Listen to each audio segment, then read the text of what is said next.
अस्सलाम वालेकुम बच्चों। बच्चों, हाँ दीदी के जो इंग्लिश प्रीवियस ईयर के क्वेश्चन पेपर है वो हम लोग आज से उसको सॉल्व करना शुरू करेंगे। मैं आपको सारे 24 से लेकर 13 तक के सारे क्वेश्चन पेपर सॉल्व कराऊंगा, पेपर फर्स्ट के भी और पेपर सेकंड के भी। उसके साथ साथ मैं डिटेल एक्सप्लेन भी करूंगा कि मतलब कैसे ये हल किए जाते हैं। तो पूरा डिटेल डिस्कस करेंगे, रोज एक पेपर सॉल्व करके आपको मिलेगा। तो आज शुरू करते, पहला ये जो आपके सामने है ये 2024 का पेपर है, पेपर फर्स्ट का। पेपर फर्स्ट सेकंड दोनों ही लूंगा मैं। पहले पेपर फर्स्ट पेपर सेकंड के से एक के बाद एक पूरी कहानी समझेंगे हम लोग। उससे पहले जो बच्चे महाटीटी की तैयारी करते होंगे तो अभी हाल ही में स्टार्ट किए मैं बैचेस 18 तारीख से महाटीटी की। उसमें ऑनलाइन ऑफलाइन दोनों ही है। आपको उर्दू इंग्लिश मीडियम के बच्चे ज्वाइन कर सकते हैं। उसमें आपको सारी चीज़ें मिलेगी, recorded lecture, live classes with interaction, notes मिलेंगे, आपको टेस्ट सीरीज मिलेगा, आपको हर तरह से सपोर्ट मिलेगा। जो भी इंटरेस्टेड है यहाँ पर ऑफलाइन के लिए एड्रेस दिया है वो विजिट कर सकते हैं और ऑनलाइन वाले कॉल कीजिए। उसके साथ साथ सीटेट की भी बैचेस चालू है, जो भी इंटरेस्टेड है तो यहाँ पर भी मुकम्मल तैयारी कंप्लीट प्रिपरेशन कराते हैं। वही इंग्लिश, मराठी और हिंदी तीनों मीडियम के लिए कोई प्रॉब्लम नहीं। यहाँ पे ऑनलाइन नहीं है, ऑफलाइन नहीं है, यहाँ पे भी वही सारी चीज़ें मिलती है आपको। और एड्रेस और कॉन्टैक्ट डिटेल से मैं कॉन्टैक्ट कर लेना, ठीक है। तो शुरू करते हैं। ये पेपर जो आपके सामने है ना, ये पेपर फर्स्ट है 2024 का। 2024 का P1 का पेपर फर्स्ट, इसको समझेंगे। इसके बाद में पेपर सेकंड का लूंगा मैं 24 का, फिर 23 का पेपर फर्स्ट, फिर पेपर सेकंड। ऐसा रोज एक पेपर डिस्कस करेंगे। बहुत सिंपल होता है इंग्लिश का। महाटीटी में अगर सबसे सिंपल कोई चीज़ है तो इंग्लिश ग्रामर है। आप कोई भी मीडियम क्यों, इंग्लिश ग्रामर सबसे आसान और सबसे सस्ता है यहाँ पे, क्योंकि कुछ ज़्यादा मुश्किल नहीं है। स्टैटिक क्वेश्चन पूछता है और समझ में आते, प्रिडिक्ट करते आते कि क्या पूछ रहा है और क्या पढ़ना है। तो शुरू करते पहला क्वेश्चन। यहाँ पर आपको WH टाइप क्वेश्चन बनाने के लिए बोल रहा है वो ये स्टेटमेंट का। और ये स्टेटमेंट क्या है? Water is needed to sustain life on earth. तो इसका हमको क्या करना है? WH क्वेश्चन फ्रेम करना है। तो बच्चों यहाँ पर लिखा है वाटर इज नीडेड। क्या जरूरी है? वाटर। तो यहाँ हमको वाटर के लिए क्या यूज करना पड़ेगा? क्या जरूरी है, ऐसा बनाना पड़ेगी। और इसके लिए यूज होता है व्हाट का इस्तेमाल करके क्वेश्चन बने। जैसे कि यहाँ देखिए आप, तो यहाँ पर सिर्फ यहाँ पे है what is needed to sustain life on earth. तो ये इसका आंसर ये रहेगा। अब यहाँ पे हु किसकी, हु मतलब किसका, किसका या किसको या किसका, इसके लिए इस्तेमाल किया जाता हूँ। विच कौन सा के लिए यूज किया जाता, और हु कौन के लिए यूज किया जाता। कौन मतलब पर्सन के लिए। तो ऐसा अलग अलग तरीके से आपको मतलब सवाल करने होते हैं। यहाँ पर ये कौन सा, फिर से लिख देता हूँ। ये जो यूज होता है कौन के लिए यूज होता है, कौन, ठीक है। और विच कौन सा के लिए यूज होता है। विच हुज किसका के लिए ये यूज किया जाता है। और व्हाट क्या के लिए यूज किया जाता है। क्या, तो क्या जरूरी है? तो पानी जरूरी है काय के लिए? जिंदगी को सस्टेन करने के लिए। इसलिए पहले इसका WH क्वेश्चन बनता है हमारा ये वाला 4 नंबर का, ये वाला इसका करेक्ट आंसर है, ठीक है। तो यहीं पे आपको सारी चीजें समझ में आती। अंडरलाइन वर्ड क्या है इसके हिसाब से चूज कर लेना, समझ में आ जाता। इसके बाद में बोला choose proper alternative fill in the blank. या खाली जगह यहाँ पे आपको फ्री करना है ऑप्शन में से। तो क्या लिखा है? Shopkeeper does not have the toys I was looking dash. तो यहाँ पर लुकिंग फॉर आएगा, लुकिंग फॉर, क्योंकि लुकिंग फॉर का मतलब होता है किसी चीज को सर्च कर, ढूंढना। लुकिंग फॉर, लुकिंग फॉर का मतलब है कि कुछ तो भी सर्च करना, ढूंढना, सर्च करना, ऐसा होता है इसका। अगर आप यहाँ लुक टू बोलेंगे यहाँ पे, तो लुक टू मतलब यहाँ पर किसी को देखना। और क्या ऑप्शन दिया? सॉरी एक मिनट। लुक एट मतलब देखना। लुक एट का मतलब होता है किसी को देखना, किसी को तो देखना। और यहाँ पर आपका लुक टू मतलब क्या होता है? किसी पे रिलाय रहना, किसी पे डिपेंड रहना। इसका क्या मतलब होता है? किसी पे डिपेंड रहना, ये मतलब है इनका सबका। तो यहाँ पर आप स्टेटमेंट पढ़ेंगे तो समझ लेंगे कि यहाँ पे लिखा shopkeeper does not have toys I was looking for. तो मतलब मैं टॉयज ढूंढ रहा हूँ बट शॉपकीपर के पास नहीं है, तो इसलिए फॉर यहाँ पर इसका करेक्ट आंसर रहेगा। ये अबाउट उसके साथ यूज नहीं होता, एक देखना होता, और टू मतलब रिलाय होना, डिपेंड होना, ऐसा होता है इसका। इसलिए इसका करेक्ट आंसर क्या रहेगा? ये वाला। यहाँ पर तो पहला नंबर है, आपको रीअरेंजमेंट करना है। तो यहाँ लिखा है द पर्सन। अब पर्सन के बाद में 4 स्टेटमेंट दिया, बाद में क्या आएगा आपको देखना है। तो यहाँ पर क्या रहता है कि जब पैराजम्बल है ना, तो उसमें कोई भी 2 लॉजिकली कनेक्शन करने का, 2 किसी भी मतलब जरूरी नहीं है कि बिल जुड़ना चाहिए, आप कहीं भी 2 को जुड़ा सकते हैं, तो फिर आपका करेक्ट आंसर हो जाएगा। जैसे आप इसको पूरों को पढ़ेंगे तो यहाँ पर द पर्सन है ना, द पर्सन। अब यहाँ पर लिखा है कि बिकॉज ही इज पुअर, अब देखो यहाँ पर because he is a poor, तो इसके पीछे कोई रीजन आना चाहिए तब ये, यानी कि ये बाद में आने वाला है। वर्किंग हार्ड एंड एफिशिएंट, तो अब यहाँ पर ये कैन नॉट, अगर आप कहाँ लगा सकते तो इसके पहले लगा सकते, can not work hard and efficiently, तो मतलब आर के बाद में क्यों जुड़ जाता आपका, ठीक है। और द पर्सन, अब द पर्सन और उसके बारे में जानकारी दी है, हु इज पुअर, मतलब यहाँ पर क्या होता है कि इसके बारे में, द पर्सन के बारे में इंफॉर्मेशन देने के लिए इस तरह यूज किया जाता है एक्सप्रेस, जो क्या करता है इसके बारे में जानकारी देता। The person who is the poor, मतलब एक इंसान जो कि गरीब है, ऐसा इसका मतलब होता। तो लो अब यहाँ पर कोई भी दो जुड़ा सकते हैं, जैसे कि यहाँ पर मेरे को तो सभी समझ में आ रहे, तो यहाँ पर मुझे क्या लग रहा है कि the person who is a poor, ये करेक्ट स्टेटमेंट जोड़ी है इसका। मान लेते आपको नहीं समझ में आया, तो आपको ये तो समझ में आएगा कि यहाँ पर अगर गौर से देखिए can not work hard and efficiently, मतलब आर के बाद क्यू आपका लॉजिकली बैठ गया, तो यहाँ पे आर के बाद क्यू चेक कीजिए, आर के बाद क्यू का है, आर के बाद क्यू, देखो यहाँ पर आर है, इसके बाद क्यू नहीं है, पहले में आर के बाद क्यू नहीं गया, आर के बाद पी ये गया, आर के बाद यहाँ पर क्यू नहीं गया, आर के बाद क्यू, यहाँ पे देखो 4 नंबर का आंसर आ गया। अब हम लोग देखते हैं कि पहला वाला the person who is a poor, इसको क्रॉस चेक करते हैं, हमने पहला ये जुड़ा है the person who is a poor, मतलब स्टार्ट में क्या आना चाहिए, who is a poor, S आना चाहिए, तो वहाँ पे स्टार्ट में ऐसे देखो है एस, इसलिए क्या करेक्ट आंसर रहेगा 4 नंबर का। तो यहाँ पर देखो मैं इसको ना डिटेल में आपको थोड़ा समझाऊंगा अलग लेक्चर लेके कि ये कितने सिंपल होते हैं और कैसे आसानी से समझ में आता है। यहाँ पर आपको कोई भी एक जो जोड़ी है अगर वो जुड़ जाती है तो आपका करीब करीब आंसर करेक्ट आ जाता है, फिर हम लोग उसको क्रॉस भी चेक कर सकते हैं। तो ये बहुत सिंपल तरीके होते हैं इसको समझने के, मुझे मैं आपको लेक्चर्स में अलग से बताने की कोशिश करूंगा। यहाँ पर मिस सेल की स्पेलिंग पूछ रहा है आपको, तो यहाँ पर कैसे याद रखने का, इसको मिस है ना, मिस और फिर यहाँ पे सेल, तो अगर इतना भी याद रखे अपने तोड़ के। और मिसलेनियस है ना, बहुत सारे एग्जाम में बहुत बार पूछते रहते हैं, मतलब बहुत यूजुअल है, बहुत बार यूज करेगा, सैटेलाइट, मिसलेनियस, ऐसे कुछ कुछ अल्फाज है जो हर एग्जाम में पूछे जाते हैं। तो आपको वोकेबलरी या फिर स्पेलिंग से रिलेटेड अगर कुछ पढ़ना है तो प्रीवियस ईयर के क्वेश्चन पेपर में जितने सारे दिए गए हैं वो सब पढ़ लो, तो आपको वैसे काम आसान हो जाता है। तो यहाँ पर आप देखेंगे तो यहाँ मिस सेल नहीं है, तो ये गया, यहाँ पर मिस सेल है, ठीक है, यहाँ पर मिस सेल नहीं है, तो ये गया मिस सेल, यहाँ पे मिस सेल है पर यहाँ पे मिस सेल है, स्पेलिंग गलत, इसलिए आंसर करेगा ये वाला। Choose the proper article to fill in the blank. Iron is useful है ना, अयूजफुल है यहाँ पे, आयरन इज अयूजफुल। देखो यू का साउंड जब यू आता, यू का साउंड जब यू आता तो तब ए लगता, और अगर अन आता अन तो तब एन लगता, जैसे अनहैप्पी है ना, अनहैप्पी रहता है यहाँ पे अनहैप्पी, अनहैप्पी, तो यहाँ में एन लगा था। जब भी यू का साउंड अन नहीं अन, तो तब आपको एन लगाने का है, और यू आया तो एल लगाने का, इतना याद रखना है, ठीक है। यूजफुल मेटल, और यहाँ पर आयरन जो है ना, ये क्या है, मटेरियल नाउन है, तो इसके पहले कभी भी क्या नहीं लगते, आर्टिकल नहीं लगते, मतलब मटेरियल नाउन है iron, salt, soil, silver, gold, इस तरह के जो मटेरियल नाउन है ना उनके पीछे आर्टिकल कभी नहीं लगते। बट यहाँ पर बात हो रही और यूजफुल मेटर की, इसलिए ए लगे हैं यहाँ पर। करेक्ट आंसर क्या रहेगा फिर, ए वाला नंबर। उसके बाद में अगला क्वेश्चन देखते हैं हम लोग। यहाँ पर पूछा कि वन वर्ड सब्स्टिट्यूशन पूछा, a person who live to simple life devoting himself to contemplation and meditation, मतलब एक इंसान है जो उसने बहुत सिंपल जिंदगी जीना पसंद किया और खुद को डिवोट किया राय के लिए, कंटेम्पलेशन और मेडिटेशन के लिए, मतलब मेडिटेशन मतलब ध्यान करना है ना, मतलब इबादत में खो जाना, उसके लिए उसने अपनी जिंदगी वो कर दी, डिवोट कर दी, मतलब त्याग कर दी। ऐसे इंसान को क्या बोलते हैं, तो ऐसे इंसान को बोलते हैं एसेटिक, ऐसे इंसान को क्या बोलते हैं, एसेटिक। तो ये इसका आंसर है एसेटिक। एसेटिक वो इंसान होता है जो दुनियादारी छोड़ देता और संन्यास में निकल जाता, उसको बोलते हैं एसेटिक। जो मेडिटेशन वगैरह करता, इबादत करता और बाकी सारी दुनिया को छोड़ देता, बीवी बच्चे घरदार पैसा घर ये सब मटेरियलिस्टिक जिंदगी छोड़ देता, उसको बोलते हैं एसेटिक, ठीक है। अल्ट्रुस्ट मतलब वो जो लोगों की भलाई के बारे में सोचता, अल्ट्रुस्ट मतलब क्या, जो लोगों की भलाई के बारे में सोचता कि सबका कल्याण हो, सबकी जरूरतें पूरी हो, सबका भला हो, इस तरह का इंसान जो रहता है उसको बोलते हैं अल्ट्रुस्ट।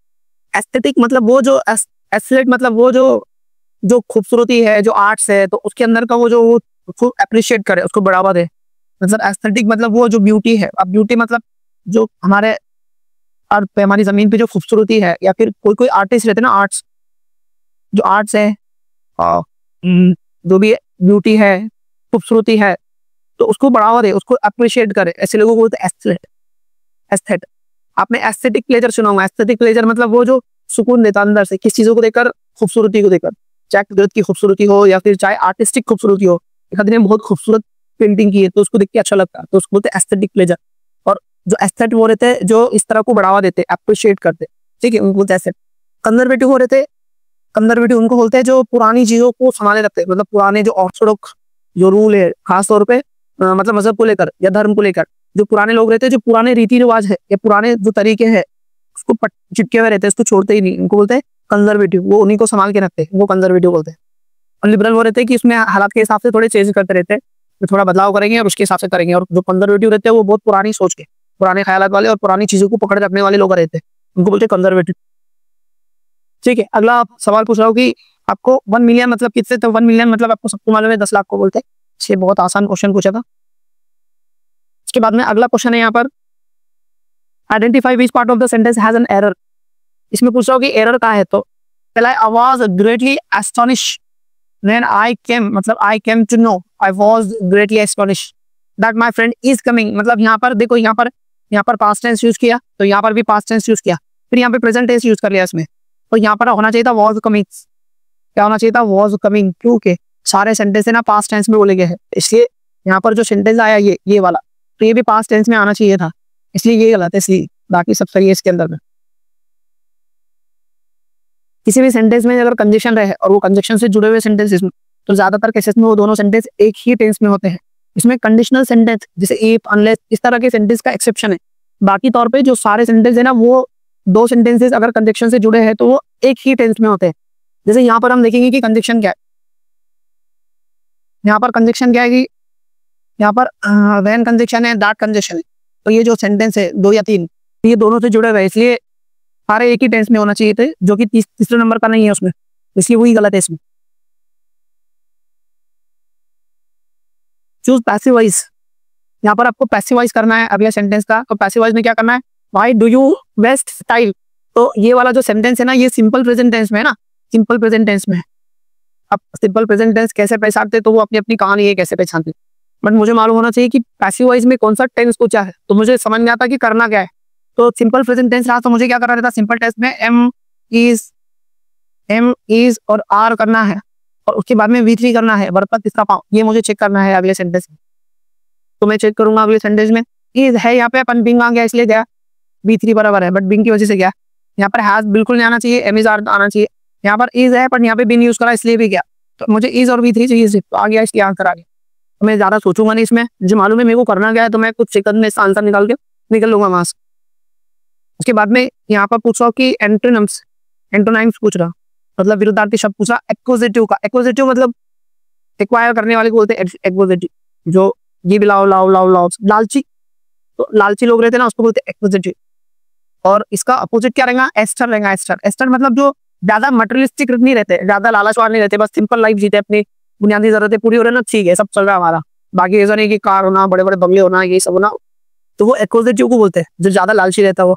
और ऑस्टर मतलब जो सिंपल लाइफ जीता, अपनी सादी जिंदगी जीता, उसको बोलते हैं ऑस्टर, तो वो उसका अपोजिट है। मिसरली मतलब जो बहुत कंजूस रहता है ना, उसको बोलते हैं कंजूस। फ्रूगल बोलते हैं जो सोच समझ के पैसे खर्च करता, मतलब ऐसा नहीं कि कंजूस है, पर वो मतलब सही जगह पे सही पैसा खर्चा करता। और इसका मतलब नहीं कि वो सादा है इसकी तरह, ऑस्टर मतलब जो सादी जिंदगी जीता, वो ये पैसे खर्च करता पर सोच विचार के करता, उसको बोलते फ्रूगल। आर्डेंट मतलब वो रहता जो बहुत उत्साही रहते, मतलब जोशीले रहते, बस करना है कुछ तो भी, इस तरह के, उसको बोलते आर्डेंट। ठीक है, तो मोटा मोटा याद रखो। यहाँ पर अगला सवाल जो पूछ रहा आपसे वो है fill in the blank with the correct alternatives. तो यहाँ पर डक का जो बच्चा है, यंग वन है, वो डकलिन है, तो यहाँ पर हेयर का मतलब क्या रहेगा? तो लिवरेट आता है, ये वाला लिवरेट। अब हेयर मतलब क्या रहता है कि वो हम उसको क्या बोलते हैं? शेकरू, चूहे की तरह आता है, बट चूहा नहीं है, गिलहरी की तरह आता है, गिलहरी की तरह, शेकरू बोलते शायद उसको। तो उसका जो बच्चा है उसको लिवरेट बोलते हैं। उसके बाद में ये टोडपोल है ना, फ्रॉक के बच्चे को बोलते हैं, फ्रॉक के बच्चे को बोलते हैं। और एक पिग के बच्चे को पिगलेट बोलते हैं। सिग्नेट किसको बोलते हैं? जो सॉन है ना, सॉन के बच्चे को बोलते हैं पिगलेट, सॉरी सिग्नेट। तो फ्रॉक के बच्चे को टोडपोल, पिग के बच्चे को पिगलेट, और हेयर के बच्चों को लेवरेट। अगला है डायरेक्ट और इनडायरेक्ट स्पीच। तो यहाँ पर ना she exclaim, oh what a lovely day. अब देखो यहाँ पर ना एक्सक्लेमेटरी सेंटेंस यूज किया उसने, ये वाला। तो यहाँ लिखा है व्हाट अ लवली डे। अब आगे लिखा नहीं, अपन बहुत सारी चीजें कंसिडर करना पड़ती। इट इज, इट इज ऐसे कंसीडर करना पड़ेगा। तो इसको डायरेक्ट इनडायरेक्ट करने से पहले हमको नॉर्मल सेंटेंस बनाना पड़ता है इसका। तो कैसे करेंगे? नॉर्मल क्या लिखा है पहले मैं समझा देता एक्सचे में।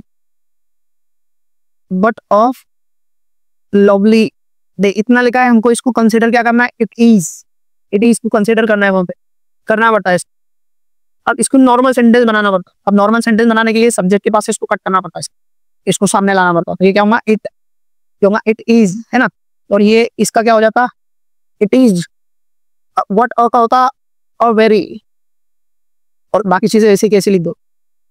Lovely, lovely day, full stop, ऐसा नॉर्मल सेंटेंस बनाना पड़ता है इसको। अब इसको भी इनडायरेक्ट करना पड़ता है। यहाँ पे टर्म्स का क्या है? इट इज, तो इसको इनडायरेक्ट में क्या हो जाएगा? इट वॉज हो जाएगा। इट वॉज, तो मैं क्या करूंगा? जो सेंटेंस है वहां पे इट वॉज चेक करूंगा कहाँ है, तो मेरे को इट वॉज दिखेगा कहाँ पे? यहाँ पर इट वॉज लिखा है, ठीक है। She claim that it was, ठीक है। She exclaim that with pleasure that it is नहीं, इट वॉज आएगा। ये कट गया, ऑल ऑफ द करेक्ट। यहाँ भी इट वॉज है और यहाँ भी इट वॉज है। एक्सक्लेमेटरी सेंटेंस में हमेशा वर्ब लास्ट में आता, नॉर्मल सेंटेंस में नहीं आता। एक्सक्लेमेटरी सेंटेंस में जो वर्ब रहता ना वो लास्ट में रहता, सबसे लास्ट, और एक्सक्लेमेटरी में आता। तो नॉर्मल सेंटेंस में क्या रहता? जो यूजुअली रहता वहाँ, तो इनडायरेक्ट करते रहे हमको उसको नॉर्मल सेंटेंस बनाना पड़ता है, इसलिए याद कर रही हूँ। और ये तो मैं आपको समझा रहा हूँ, वरना मैं कुछ सेकंड में इसको सॉल्व करके आगे निकल जाऊंगा। भी कैसे करते क्या करते हैं डिटेल में एक्सप्लेन करने के बाद में समझ में आती चीजें। His dash for his evil deed, evil deed मतलब बुरे कर, गलत काम। तो जो गलत काम के लिए जो फेमस होते हैं उसको बोलते हैं नोटरियस। क्या बोलते हैं? नोटरियस। जो अच्छे काम करके फेमस होते हैं उसको बोलते हैं फेमस। बस यही पूछना चाह रहा था आपसे, इसलिए आंसर क्या रहेगा? बुरे काम, डेड इविल मतलब बुरे काम से फेमस हुआ उसको बोलते हैं नोटरियस। अगला है fill in the blank with correct alternative. Reading is easier than, यहाँ पर कंपैरेटिव डिग्री पूछ रहा आपको। इजियर, तो कभी भी यहाँ पर ये कंपैरेटिव डिग्री का पास्ट है ना, जैसे इजी, इजियर और इजीएस्ट, तो ये सुपरलेटिव डिग्री और ये कंपैरेटिव डिग्री और ये पॉजिटिव डिग्री। तो पॉजिटिव डिग्री और ये कंपैरेटिव डिग्री और ये सुपरलेटिव डिग्री, तो कंपैरेटिव डिग्री में हमेशा देन आता है, देन, ठीक है। तो इसलिए इसका आंसर क्या रहेगा? ये वाला देन। अगला क्वेश्चन पूछा यहाँ पर, मिटाता नहीं मैं, मिसमैच पेयर में मतलब गलत जोड़ी पूछ रहा आपको चारों में से। तो यहाँ पर ऑल का हुट मतलब साउंड है, यहाँ पे इसको मिटा देता। यहाँ पर ना मिसमैच अल्टरनेटिव पूछ रहा और यहाँ पर साउंड है, वर्ड्स के साउंड है अलग अलग, तो कौन कैसा निकालता? तो ऑल का हुट बराबर है, उसके बाद में फ्रॉक का क्रोक बराबर है, फ्रॉक का क्रोक बराबर है, हॉर्सेस का नी बराबर है, पैरट का फिल ये गलत है। अब क्या निकालते? तो पता नहीं क्या निकालते, सच मान लो। अगला क्वेश्चन है, फिल करना है ब्लैंक में। He will not come dash, पहला ऑप्शन है I do not think, may think, I thought और आई थिंक। ये थोड़ा इफ कंडीशनल सेंटेंस के हिसाब से साथ है ना। I think he will not come, मुझे लगता है वो नहीं आएगा, इस तरह का सेंटेंस।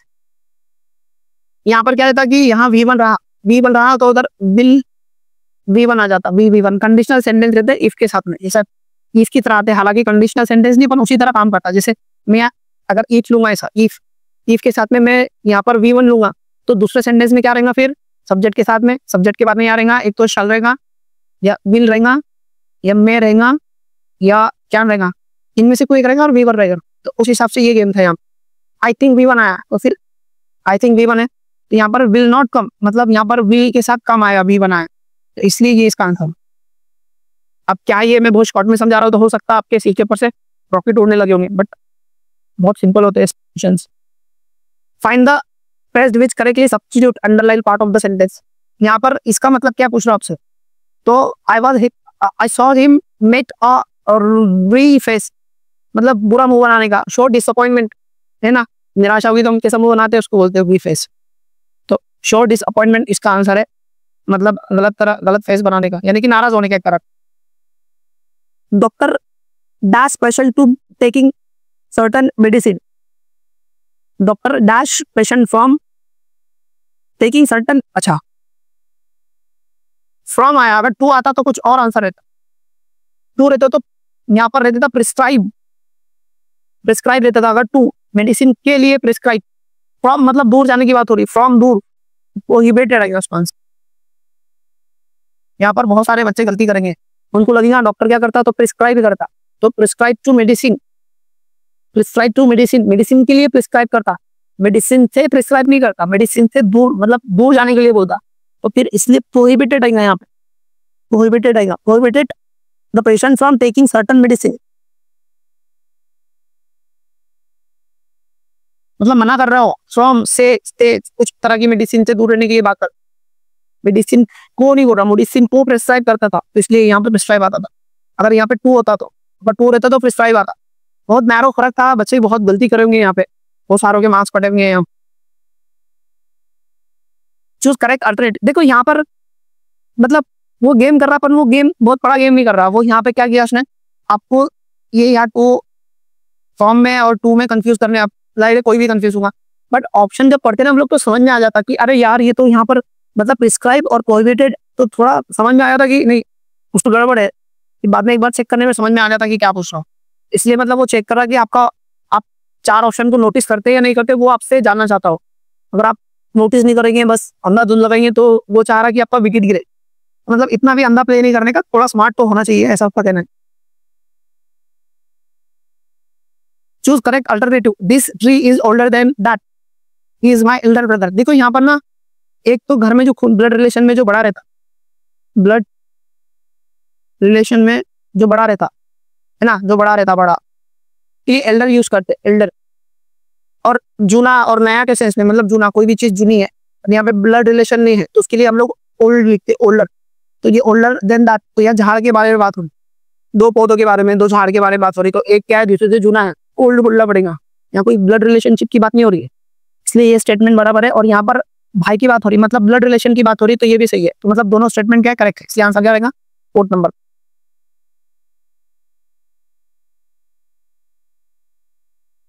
मतलब आपको करेक्ट सब्स्टिट्यूट करना है, जो अंडरलाइन करा है इसकी जगह पर क्या आएगा वो करना है, आपको सब्स्टिट्यूट करना है, मतलब उसकी जगह पर दूसरा कुछ बदलना है, जिससे मीनिंग बदलना नहीं चाहिए।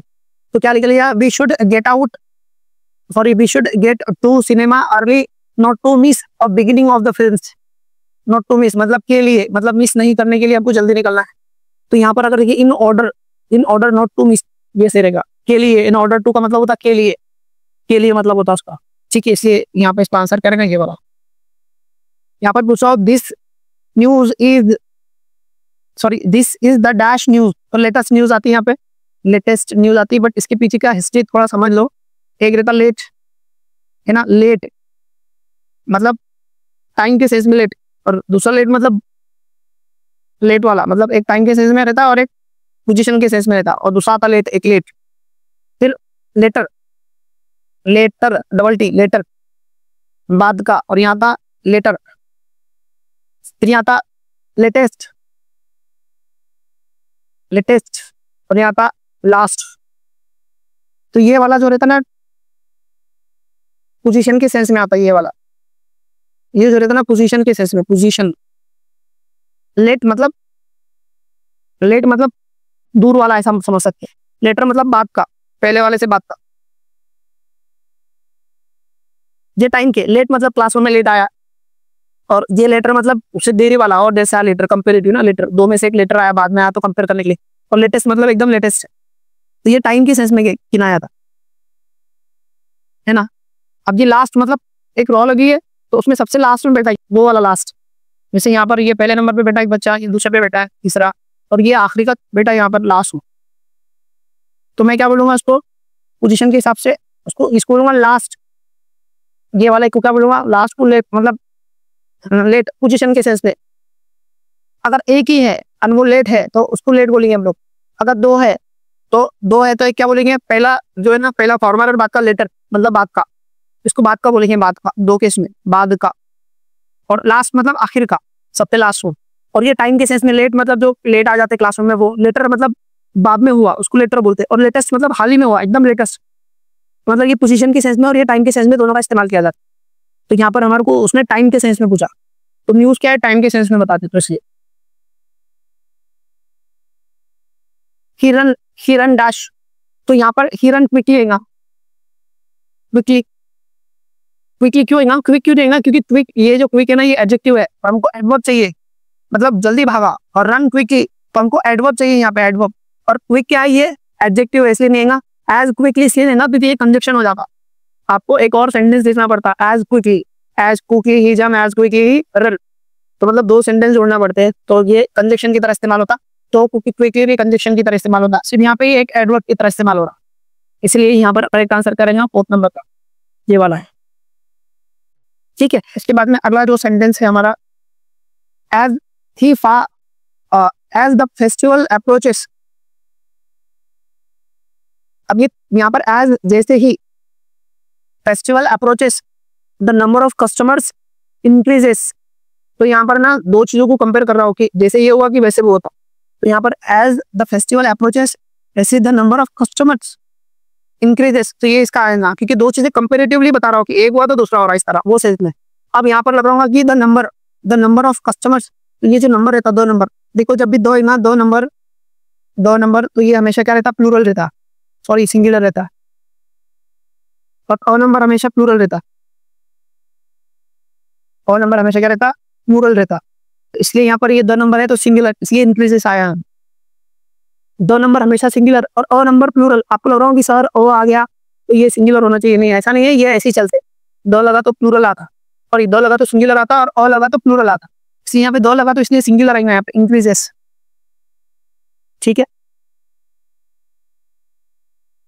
अगला है कि यहाँ पर क्या पूछ रहा हूँ कि कलेक्टिव नाउन को पूछ रहा आपको, the question will be answer by dash of expert, है ना, तो panel of experts, band member of staff, यहाँ पे क्या था, मेंबर ऑफ स्टाफ है ना, तो पैनल ऑफ एक्सपर्ट आएगा, पैनल ऑफ एक्सपर्ट, हाँ पैनल ऑफ एक्सपर्ट आता,